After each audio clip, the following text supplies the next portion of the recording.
All right, so apparently Ken is haunted. Everything you do points to Ken. I'm not surprised.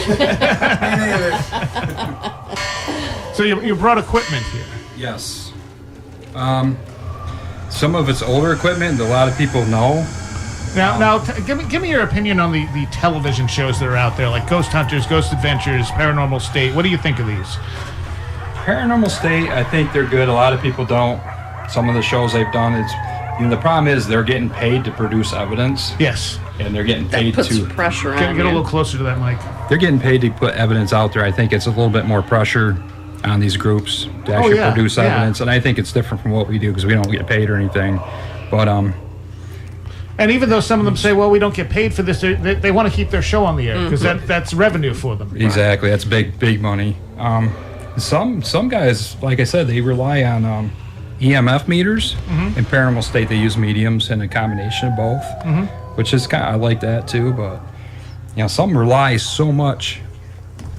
They rely so much on these devices, these EMF devices, and like this K2 gives off a lot of false. Actually, Joe, bring that to me.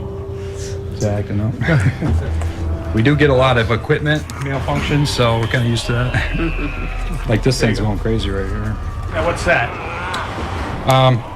These are both EMF meters. Well, I would think they would go nuts in here with all the radio Yeah, equipment. this isn't an EMF meter though. This Oh, picks that's up, the one that's going crazy? Yeah, this one picks up people's energy. It's a static box. So, and there's a lot of people in the room, so maybe that's, see how it picks up my energy right here? So when I get my hand near it, it's going off. See, now I go back. And Now, we what set type of energy exactly is it picking up? Any environmental changes. So Okay. you can see this is picking up your equipment here. Right. on? Well, those are both EMF readers? These are both EMFs. Are they different in any way? Totally different. The static box here picks up more energy like we give off. Okay. Any environmental changes you see, when I get my hands near it, it'll go off. And we use this as a trigger object. For some reason it's not working tonight. Oh, there it goes. It's acting up a little bit. But if we get like a child spirit, we'll put toys down for a child and ask them to come near it, and we'll back away. And see if it goes off. And Or use different trigger objects. We've put fake guns. We've used different dolls, things. anything you can think of. And when they get close to it, see, it should go off. It's kind Right. of working. I think the battery's going on it. But And we'll set it up to a video. What's great is if we're not even on the floor that this is set up on and something goes off. We do that a lot with motion lights too. it's totally different from the EMFs. And like I said, these give off a lot of false readings. If you got walkie-talkies, anything, Cell phones. it's going to set this K2 off. Right. So we found a lot of false readings. Well, I know at one point when Ghost Hunters was doing a lot with the K2, people were saying it doesn't take much. They can just click a walkie-talkie and the thing will go off. That's exactly true. Yeah. So See, and I think some of their stuff is real, but I think probably they have not to- every week. Well, that's it. And I think sometimes they have to prop it up a little Yeah. bit to keep people interested, Yeah. and that's unfortunate. yeah, we only for that fact we don't bring our phones in. We don't turn our phones on. We make sure the walkie-talkies are turned off because you do get a lot of false readings, and we don't go by this that much. Yeah. And so, so that's a K2. The what's the difference between the K2 and the other one you're holding? This is an EMF meter also, Okay. but it has the light in it and actually has an alarm in it, which I kind of like. So if it picks up energy, which I don't know, it should pick up. It should be picking something up. Now it's not going off. Earlier it was going off. What it does, it has an alarm in it, and if we're not in the room, it can hear it. we'll put it up with a video camera on it, and if it goes off for some reason with nobody around it and nothing, we've had these go off with like no electric in the house. There's no reason for them to go off. So I like this too because it's got actually an alarm system in it. So Nice. like I said, it should be going off. I don't know why. I'm gonna blame Ken. Yeah, we've had a lot of weird stuff happen tonight. See, the alarm should be going off right now. But anyway, That's blinking. it's blinking. But People can see this on the webcam, www.thelastexit.org. you can faintly hear the alarm. But anyway, Get closer to Ken. it's right here. I don't know. But this will pick off. There's so much equipment in this room. Yeah. But anyway, we don't go by these that much. I like the Mel meter because it's lighted for one thing. It's more expensive, but also it also has the temperature in there. And we do find we'll get cold spots. Right. This thing it's dropped down like 10, 15 degrees like that. Which is an unusual amount for any temperature to drop. Yeah, we've even asked for it to drop down, and it's done it. We've watched the temperature go down in a room, which is really strange. It's like, can you drop the temperature down in a room? We've seen it drop. Nice. So just holding it in one spot. And that's also an EVP, or an EMP? This is an EMF meter also, and it's a digital display, which I like. It's got the back, plus it's got a little light there. You can see infrared light, so you're walking down a hallway, you can see instead where of tripping you're over stuff. So it's kind of Because some of the places we go into are not so easy to walk through. and people don't realize we're in No total electric. darkness. Yeah. We turn all lights, any electrical sources, we turn off, so we're in total darkness. Now, have you ever tried to do an investigation during the day? I've done EVP sessions and gotten some great EVPs. So you can investigate during the day, but we find, electrical sources, the EMFs, you're going to get false readings. Right. But in the day, you wouldn't need to have the lights on anyway. No. Yeah, that's true, but Do you think it works better at night? we've actually got just as much evidence sometimes during the day. Like when you're taking pictures, it's hard. Well, yeah. And I think it depends more on the place, really. depends on the Some location. places you get a lot of things, some places not so much. And the funny thing is, some investigations will be like all EVPs. Some will get a few pictures. Other places that are very active with EVPs, no pictures at all. yeah, it'll be one or the other. We don't just get, sometimes it'll be a little combination, but mostly it's either pictures or we'll get EMF spikes or we'll get EVPs. I think EVPs are the best method. Getting voices is just the best method of evidence to me, but Sorry, getting rid of a spider. Joe, did you want this? I'm good, thanks. You right. keep that over there. He was crawling closer and closer to my face. He needed to go. Well, your face is over there. I'm over here, so that's a good place for him to be. Now, as far as EVPs, have you ever tried to do a control setting where you leave it in some place you know isn't haunted to see if it picked anything up? yeah, I mean, we always try to have video on it and make sure it's not contaminated area because, we want to make sure we know what's in that room and what's going on. Well, I mean more like if you put it someplace you know isn't haunted, you just want to see if it picks up anything anyway. Have you ever tried that? You never really know places. That's true, too. That's true. It's never know. But I mean, we go in some houses, we get absolutely nothing, and we go hours and nothing. It's like, come on, there's nothing here. But there's some places you're talking and something's answering you. We call that intelligent responses. That's what we look for. If we ask a question, you can't hear it, and something answers you, that's pretty intelligent, and it's there with you. Our best thing with that was the dowsing rods. We had an EVP session, and Peter was using the dowsing rods on video camera, and he was saying, yep, that's a yes or that's a no. And the EVPs totally correlated with the dowsing rods. So that was a great Yeah, well, catch, that gives you really. backup. You back up your action with scientific, and we look for scientific evidence.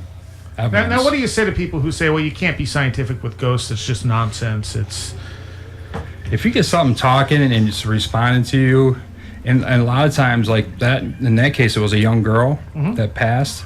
She recognized the voice on the digital recorder. That said that was her daughter, and she goes, "That's my daughter. I know the voice." So they actually recognized the voice. So how do you gonna say that's not real? The other good one we got was in Canandaigua, another suicide case, really. And we got an EVP that said, I'm here with Bruce. Well, we knew the guy who died wasn't named Bruce, and there was other family members they thought were there, but Bruce wasn't the name that was brought up. And It meant nothing to us. Yeah, really. we're like, who could this be? Peter called the sister, because this was her brother that she felt was still with her, and she said, oh my God. And come to find out, this guy's very good friend had died in a motorcycle accident 6 months after her brother had passed. So the message to her was very much meaningful. I'm here with Bruce. Meant that he was with his friend Bruce that had passed also. To her, it was very emotional. You could see she got emotional right away. That was his best friend in college.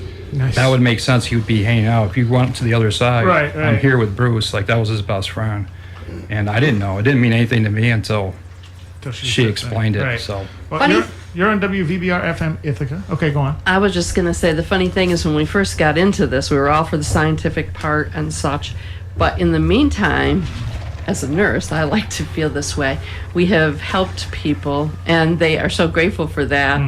And it just feels so good. It's a part of the group experience that I didn't really think about, but it's really very touching. yeah, people actually get closure. I think Right. that's you can actually see the person. Like if they're scared, they actually calm down. You explain stuff to them, or they got a closure from a past relative that might have And passed. some of them have become our friends, really. Yeah. Nice. The people that we. Yeah, we stay in touch with them. Well, want to play a couple of these EVPs? Sure. Which one would you suggest? Which one's on the top? Clarence Hotel. Okay, we can do the Clarence Hotel. Do you want us to set it up first? set it up. You want to do it, or you want And to do you it? can O- do- Okay.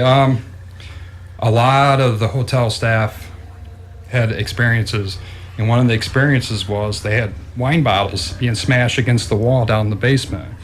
And there's a long hallway. I don't, When the door was locked. yeah, mind the you. door was locked, and there's a long hallway. There's only one exit, and they were standing at the exit, and they heard the wine bottles being broken. There's no way there was somebody in there. So that when they heard wine bottles being broken, they ran down. They unlocked the door, which was locked, where the wine was kept, and they seen broken wine bottles. So one of the questions was like, "Were you breaking the wine bottles, or was that you?" And then we got a really heavy male's voice Okay. after the question. All right, so let's hear this.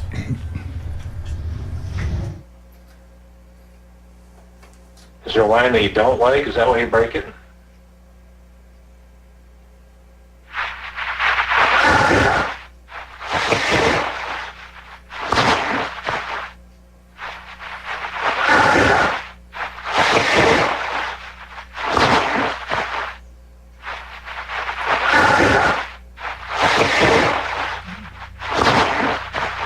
Okay, so you had that on repeat, or It repeated, yeah. It was the same. I looped it a few times, so it's going to play over and over.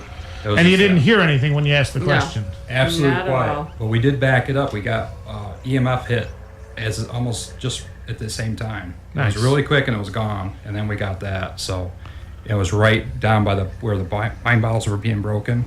So it was kind of interesting. It all kind of correlated, but You can't really make out what it's saying, though. you can't. That's not a clear. It's not a Class A EVP. It's Right. It's very. I get a little irritated with Ghost Adventures on that one. Yeah. Because they'll get a sound that sounds like that, and they'll be like, it's saying Zach. Yeah. It's like, okay, Yeah. come on. Sometimes you don't know. We actually we do want see to that. get a piece of equipment with a reader on it that will tell us. Well, that's with the ghost box. They'll Yeah. tell us exactly what's being I see. said. So actually, the words will print out on the screen. Right, yeah. So we want to know for sure what the words are because that's what we want too. But some of the EVPs we got were really clear. Okay. That wasn't one of them. Which is one of the clear ones. Taylor House argument, maybe? Taylor House argument. Okay. It's very long, but I broke it up. Okay, so we'll listen to this. So what's the background behind this? It's an old abandoned house back in the 1800s, and it's had paranormal claims going way back. It was attached to a community center, and the balls would roll on their own, doors would open and close. They really don't know what happened, the history of the house, but we think someone might have got murdered in it. But when we went there, we heard all kinds of noises, talking. It was really active. This one room, I felt like really. I couldn't even I couldn't stay in the room. I felt like some tense was going on. So I put my digital recorder on, and I got this whole argument. It was probably 45 minutes long. It actually had cursing in there, so I had to cut the cursing Okay, out. all right. But you could hear this? It's a man and a woman arguing. But I mean, could you hear this outside No. the recorder? Okay. No. We couldn't hear anything. As a matter of fact, they came back disappointed because they felt I didn't go with them on this. They So thought there they didn't was get anything? they Yeah. thought they didn't get anything. We thought, beside me feeling the room was tense, we thought it was a quiet night. and We there were was like, "Man, we didn't get any there evidence." was no women there either. So yes. to get a woman's voice Okay. should all right. be very unusual. Let's play this. The church bells were real.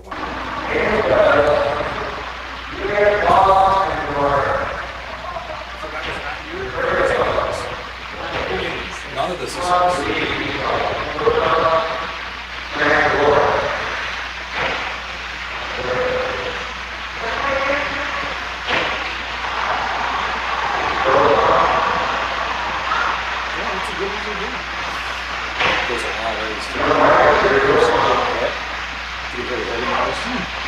You hear her say, ow.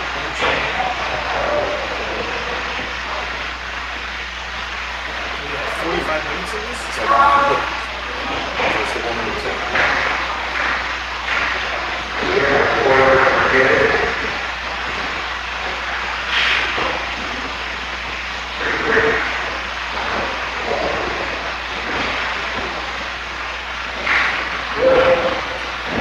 Sounds like a whip. Yeah. All right, so that was interesting. You can hear the girl go ow, Yeah. and you can hear her actually, you can hear a beating noise. And none of that was you. That was all voices. It was completely silent while that was recording. Thing is, there was no electric in the house. The house is abandoned. There was no electric and there was no people in it. It was a huge house, but it was empty. And it was There was- just you and Chris. There was right? there was no noise that should have been happening there. It was quiet. We're like, man, this house is quiet. So they thought it wasn't active. And that's the thing. Sometimes people say, "Oh, do you get scared in these places?" Well, a lot of times you don't even know what's happened till you go back and look at the evidence. There was a better one that I got cursed at. I asked who was here. Do you want to tell me anything? And the girl cursed at me. Told him what he And it's was. the same woman. Yeah. So I was like, we didn't hear it at the time until we played it back. But obviously, I couldn't play that. And that was a appropriate answer to what his question Yeah. was. So I was like, okay. Interesting. All right, well, we're going to go back to music for a little bit. And we'll come back and maybe play some more EVPs and talk about some more spooky stuff. Okay. All right. And your website again? Ghost Hunters of the Finger Lakes. Okay. And you're actually involved in two groups, right? Yes, I am. Discovery Paranormal. You can go to the website discoveryparanormal.org, and we've done a bunch of shows, probably over 20 shows. You got public access here in Ithaca. Public access, yeah. Channel 13, 9 o'clock Friday night. You can watch our shows. We use a couple mediums. I use my dowsing rods. We investigate some pretty, very active areas, I'd have to say, and we try to figure out what's going on there. We get a whole story, so it's pretty Right. interesting. Cool. Well, we'll be back in a little bit. This is Testament with The Haunting. Is that okay with you, Rick? Fine with that. So you can steal the mic back from Randy. Okay. It said Randy was thinking things to your dowsing rods, but clearly he wasn't. I was We on know a better. certain line of thought, but I don't think it was like a fully formed question. Bunny and everything was Yeah. Fuzzy bunny, right? Buddy. Never mind, that's an inside joke right there. Squirrel. What's weird about the dowsing rods, I can't control what they say, and I've had weird things happen that I didn't know. There's no way. The one comes to mind, I did a bed and breakfast way out, I think it's Serendipity was the name of it. I'm trying to remember the name. Anyway, nobody knew this. My dowsing rods took me upstairs into a really small bedroom, and they pointed right at the bed. They actually took me over the bed, and they started going crazy. I'm like, well, who's here? What? I went through male, female, and I got a young girl, and it was like getting the age. I was like 13, no, younger than 13, and it said yes. And before I could go farther, the owner of the bed and breakfast goes, a 10-year-old girl died in that bed. I was like, oh my God. And then this meter here, I put on the bed, started blinking at the same time. It's the only time it went off. So it was pretty crazy. And some of the reports about the little girl being there. And I didn't know that, but that was her room that she stayed in and she died in. Well, I didn't know that, but my dowsing rods took me there. So it's an interesting Nice. story. Yeah. Have you encountered just shadows? Yep. We've seen stuff. We've seen full. Yeah. I don't know if we want to get into that. The Cortland Asylum. Right. We've seen Cortland Poorhouse is what we Poorhouse. know it as. Yeah, And Poorhouse. on our site is a picture of, it's kind of hard to see, but if you look at it closely, you can see a shadow walking through. And then you see a motion light going off, so it kind of collaborates. And there was no one on the floor at the time that we took this. We had set up cameras, and it took this picture. what happened is Shadow. I seen the motion light go off in the video. It says, interesting, nobody was up there. We made a comment. We were downstairs. All of our monitors were downstairs. We're like, a motion light's going off. What the heck's going on up there? And when I got looking real close, a dark shadow went up through the wall and up around, and it set my motion light off. So it's pretty amazing. These work on an infrared beam. It shoots out across the floor about 20 feet. So if anything interrupts it, It actually breaks that beam. So it's like, that's, something Double broke it. proof, yeah. And it went off like 8 times. nice. So something, and that's all the reports there. Now, do you ever feel that what you're dealing with isn't maybe a deceased person, but something that might have another explanation? We did one negative case that is out of all the cases that seemed to be relatives or just an earthbound spirit or something very neutral. This And one- usually we don't feel too bad when we go in yeah, places. we don't get feelings. This case, I actually had a nightmare before I did the case, and they say if it's demonic or negative, they'll visit you. Well, I had a nightmare of this demonic thing standing at my bed and messing with me, and I was fighting it off. I was in a full battle with it. And my wife comes in, she goes, "What are you doing?" She goes, "You're screaming, get the heck away from me." And more expressive. She goes, "You were screaming, you were like flailing." I said, "Oh my God, that was real." I remember the nightmare of me fighting off this like ugly looking being. That's the only time that ever happened. It was that day of the case. We investigated that night. You weren't the only one that had that. I wasn't the only one. My It was brother did. my brother and another psychic medium's mom had the same dream. That they were fighting off this ugly demonic being. And when we went to the house, the lady's like, "We're out of here. We're not even going to stay here because it's negative." And we're like, okay, we're kind of skeptic, Right. we're like, we're going to go in, and we got upstairs in our stomach. I mean, you just feel the negative energy. Like something did not want you there. It was pretty And bad. that place, the motion lights kept going off on other floors when we weren't there. Where was this? That was in the. Hammondsport. Hammondsport, New York, yeah. And they were physically getting assaulted, pushed down the stairs, everything. Their closets had the pull open doors on rollers, and the doors would open in the middle of the night. And Nice. the kids would see spirits walking out, standing around their bed. And the kids, I felt bad for the kids. You could tell something really happened to them. And he says, I see 8 faces standing around this bed staring at me. And they were physically getting scratched. and Now, stuff the like one that. fellow that did stay with us, the one son who was about 20, Yeah. the next morning he got up and he was feeling this burning on his legs, and there were scratch marks on him, too. He had jeans on. He says, I had jeans on. There's no way. It went Yeah. all the way down his leg, 3 scratches. And they were all 3 scratches. But they were getting them in the middle of their back, inside their thigh, places you don't get scratches. Right. So they So were they moved terrified. out and they were fine ever since. Yeah, they were like, we're not staying here. They ended up sleeping in the kitchen. Every time they go upstairs, their back would burn. They're like, we're not getting scratched. And they'd run back downstairs.